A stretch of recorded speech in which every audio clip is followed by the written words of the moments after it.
Good morning विश करो ma'am को। आवाज आता है ना, ओ जोर से। Good morning. यस। कैसे हो? How are you?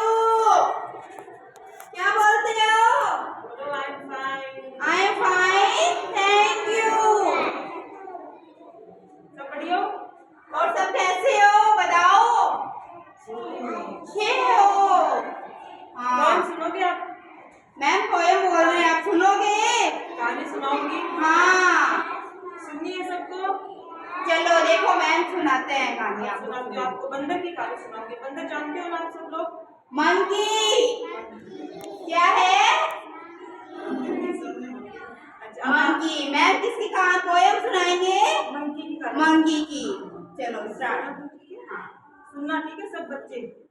एक जंगल था। जंगल में क्या था? बंदरों का क्या था? झुंड। बंदरों का झुंड था। बहुत सारे बंदर थे, है ना? सभी बंदर एक दूसरे से प्यार करते थे। क्या करते थे?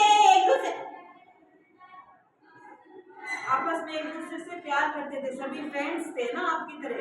क्या थे? फ्रेंड्स थे। वो थे फ्रेंड्स।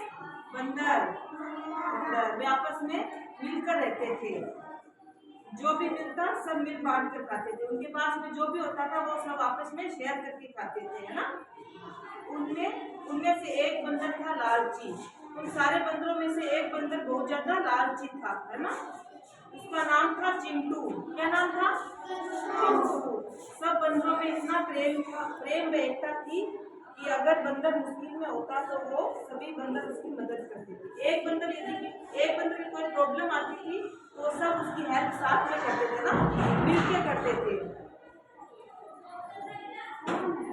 लेकिन चिंटू बंदर की किसी से नहीं बनती थी। लेकिन वो जो एक बंदर था चिंटू, उसकी किसी के साथ नहीं बनती थी। वह हमेशा अकेला रहता था। वो किसी को भी फ्रेंड्स नहीं बनाता था, वो अकेला रहता था। एक बार अकाल पड़ गया। बंदरों को खाने को कुछ भी नहीं मिला।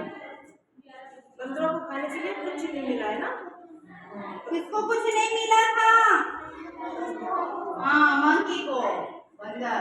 कभी किसी बंदर को कुछ खाने को मिलता तो उसमें से सब थोड़ा थोड़ा बांट कर थोड़े थोड़े दिनों में उनको थोड़ी थोड़ी चीजें मिलती थी। लेकिन वो उस चीज से वो सब मिल बांट कर खा लेते थे।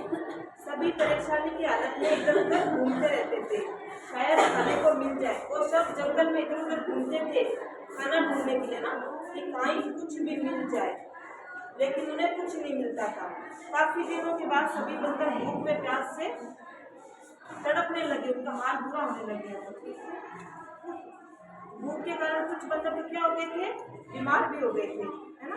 भूख लगी, उनको खाना नहीं खाया तो बंदर क्या हो गए थे? बीमार हो गए थे। एक दिन चिंटू बंदर था जो अकेला रहता था।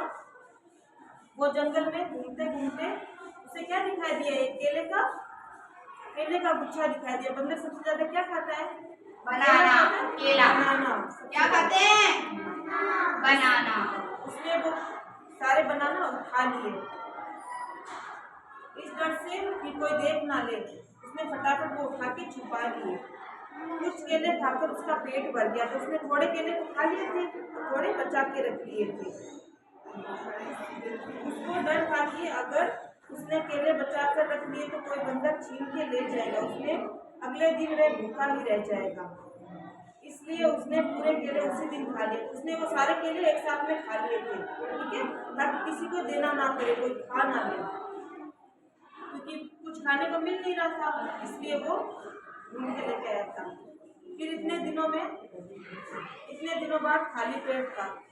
इतने सारे केले एक साथ खा लेने के बाद वह बीमार पड़ गया। एक तो वो भूखा था, फिर ऊपर से उसने बहुत सारे केले खा लिए तो वो क्या हो गया था? बीमार हो गया था। लेकिन उसे कोई बंदर पसंद नहीं करता था। लेकिन फिर भी उसकी हालत देखकर सबने उसकी क्या की? मदद।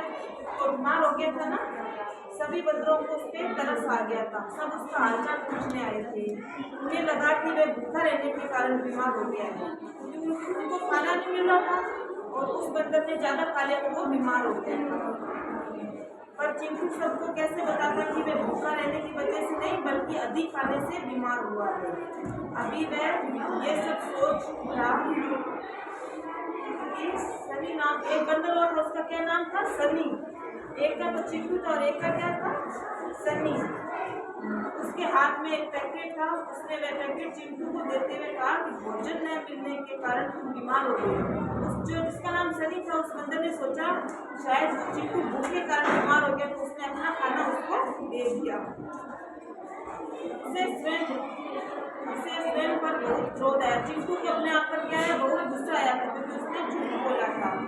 अगर वह सबके साथ मिलकर केले खाता तो वो क्या नहीं होता, बीमार नहीं होता, है ना, मिल बांट नहीं खाता। फिर उसने सब बंदरों को बताया कि कैसे उसने लालचवश सभी केले एक साथ खाए। उसने चुपके से जो केले खाए थे ना, वो उसने बाद में सारी बात उन सभी बंदरों को बता दी। उसकी बात सुनकर बंदर हैरान हो गए। सब बाकी बंदरों को उसकी बात सुनकर शौक लगा और अपने अपने ठिकानों पर जाने लगे। तभी चिंटू बोला, दोस्तों मुझे माफ कर दो। उसने सबसे सॉरी मांगी क्योंकि उसने झूठ बोला था। मैं वादा करता हूँ कि आगे से भी आप सबके साथ मिलजुल कर रहूँगा, कभी लालच नहीं करूँगा। बंदरों ने उसकी तरफ देखा, उसकी आंखों में पश्चाताप के आंसू थे। उन्होंने चिंटू को माफ कर दिया। फिर वह सभी बंदर एक साथ हंसी खुशी खेलने लगे। वो जो अलग बंदर था ना चिंटू, जो किसी के साथ नहीं रहता था, उसने अपनी गलती को मान लिया और उनके साथ में वो शामिल हो गया।